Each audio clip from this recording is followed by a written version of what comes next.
तो क्या आपने कभी सोचा है कि लोग आपसे प्यार क्यों करते हैं?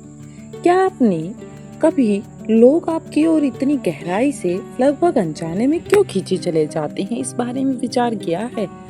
क्या ये सिर्फ आपकी अच्छी हैबिट, आपका सुंदर चेहरा या फिर आपका कोई लवली अंदाज है, या फिर इसके पीछे कुछ और भी गहरी बातें छिपी हैं?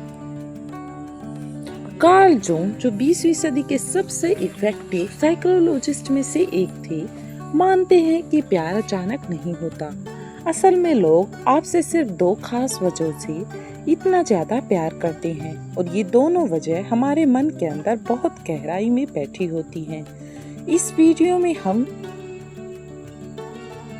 प्यार के बारे में कुछ मजेदार बातें जानेंगे।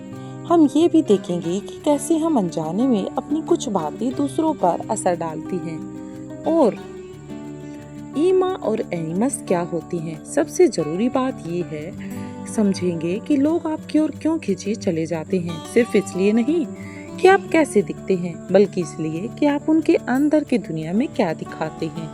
हम उन ताकतों के बारे में जानेंगे जो हमें प्यार दिखाने के लिए खींचती हैं, और उन दो गहरी वजहों को समझेंगे कि कोई सच में आपसे इतना प्यार क्यों करता है। आखिर क्या है इसके पीछे वजह? ये हमारे मन की छिपी हुई बनावट को दिखाती है।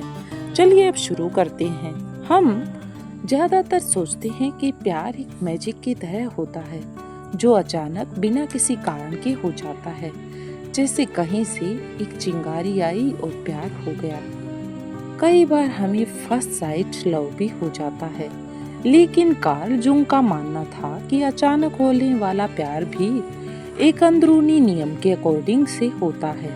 ये कोई ट्रिक नहीं है, बल्कि हमारे अंदर का मन इसे बनाता है। जो हमें अचानक किसी से बहुत अच्छा लगता है, वो शायद ही कभी सच में अचानक होता है। ये उन ताकतों का रिजल्ट है जो हमारे अंदर सालों से बन रही होती हैं। हमारी दबी हुई फीलिंग और हमारी अनफुलफिलिंग डिजायर इसे बनाती हैं। हर पहली नजर के प्यार के पीछे एक स्ट्रक्चर होता है, और ये हमें कुछ खास लोगों की ओर अट्रैक्ट करता है। यहीं पर यूं प्रोजेक्शन की बात करते हैं। इसे ऐसे समझो कि सोचो तुम एक खाली डिब्बे हो, और हर इंसान एक खाली डिब्बा है, लेकिन सबके डिब्बे में कुछ न कुछ कमी होती है। किसी के डिब्बे में खुशी कम होती है, किसी के में हिम्मत, तो किसी के में प्यार। अगर जब तुम किसी इंसान से मिलते हो और उसका डिब्बा तुम्हारे डिब्बे की कमी को थोड़ा भर देता है, तो तुम्हें वो इंसान अच्छा लगने लगता है। तुम्हें लगता है कि अरे वाह, इसके पास तो वो चीज है जो मेरे पास नहीं है। कार्ल जुंग नाम के एक बड़े वैज्ञानिक ने कहा है कि प्यार होने के दो बड़े कारण होते हैं। ये दोनों हमारे मन के अंदर बहुत गहराई से छुपे होते हैं। पहला कारण, जब कोई तुम्हारे अंदर की कमी को दिखाता है। मान लो तुम बहुत शांत रहने वाली हो, हमेशा चुपचाप एक कोने में बैठे रहते हो। तुम्हें लगता है कि तुम थोड़े बोरिंग हो, लेकिन फिर तुम्हारी दोस्ती एक ऐसे बच्चे से होती है जो बहुत मस्तीखोर है, हमेशा उछल कूद करता रहता है और सबको हंसाता है। तो तुम्हें वो बच्चा बहुत अच्छा लगता है। क्यों?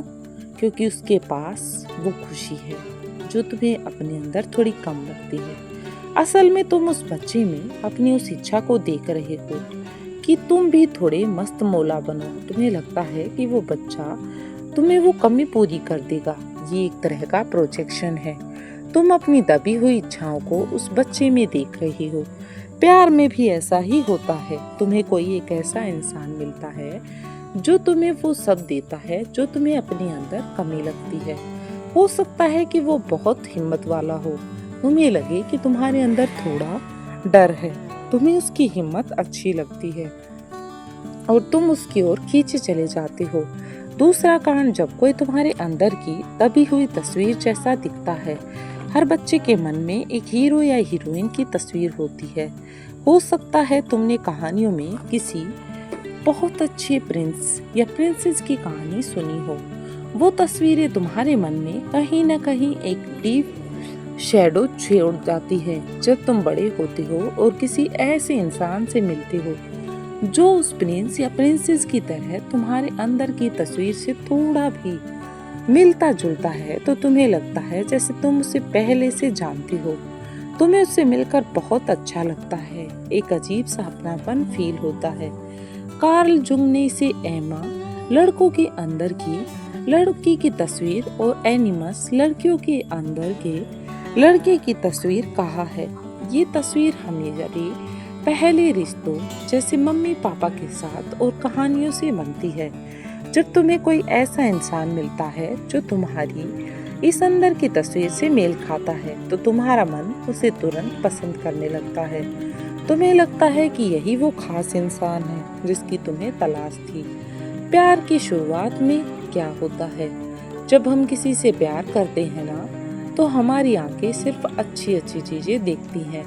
जैसे जब तुम कोई नया खिलौना खरीदते हो तो तुम्हें उसमें कोई कमी नहीं दिखती। प्यार में भी ऐसा ही होता है। जब शुरू शुरू में व्यक्ति प्यार में होता है तो उसे कोई कमी नजर नहीं आती, या कहें हम उन्हें वो अनदेखा कर देता है। क्योंकि हम उस पर अपनी सपने वाले इंसान की तस्वीर को ढाल रही हैं। हमें लगता है वो बिल्कुल वैसा ही है जैसा हमने सपने में चाहा था। लेकिन फिर प्रॉब्लम कहाँ होती है? प्रॉब्लम तब होती है जब धीरे धीरे हम उस इंसान की रियल आइडेंटिटी देखने लगते हैं। जैसे तुम्हारे नए खिलौने में धीरे धीरे कुछ डिफॉल्ट दिखने लगते हैं। प्यार में भी ऐसा ही होता है। हमें पता चलता है कि वो इंसान बिल्कुल वैसा परफेक्ट नहीं है जैसा हमने सोचा था। हमारी बनाई हुई सपने वाली तस्वीर टूटने लगती है।